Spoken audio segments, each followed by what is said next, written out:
धर्म की विशेषता क्या है कि द्वैत से प्रारंभ होता है और ये दो की सत्ता को ही स्वीकार करता है। ये सृष्टि और सृष्टा का भेद करेगा, तो अज्ञानी में तो भेद रहेगा सृष्टि सृष्टा का। आत्मा ईश्वर में भेद करता है और आत्मा ईश्वर में भेद भी अज्ञानी करता है। जीव जीव में भेद भी अज्ञानी करता है। जड़ चेतन में भेद भी अज्ञानी करता है।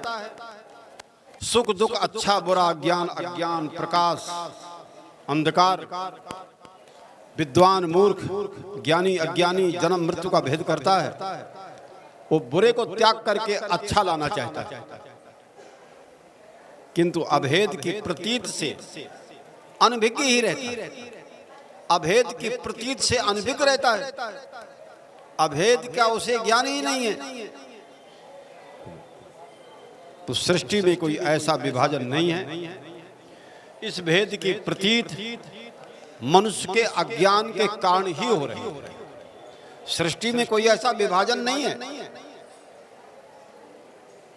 लेकिन अज्ञान के कारण ही भेद की प्रतीत हो रही है, जबकि सृष्टि में सर्वत्र एकत्व है। ये भेद मात्र हमारे तुम्हारे मन की कल्पना है। कोई भी धर्म पूर्ण नहीं है। जब मनुष्य को अभेद की प्रतीत हो जाती है तो उसी ज्ञान को हमारे यहाँ परम अवस्था कही जाती है और यही अद्वैत की अवस्था होती है। तो धर्म मार्ग है, गंतव्य नहीं है। आरंभ है लेकिन अंत नहीं। साधन है लेकिन साध्य नहीं है।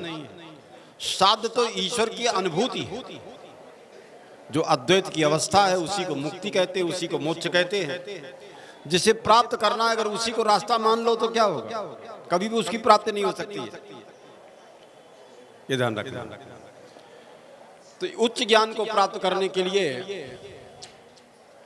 इस ब्रह्म विद्या को प्राप्त करने के लिए किसी योग गुरु की शरण में जाना होता है जो हम पर कृपा कर सके। सर्वत्र जाना पड़ता है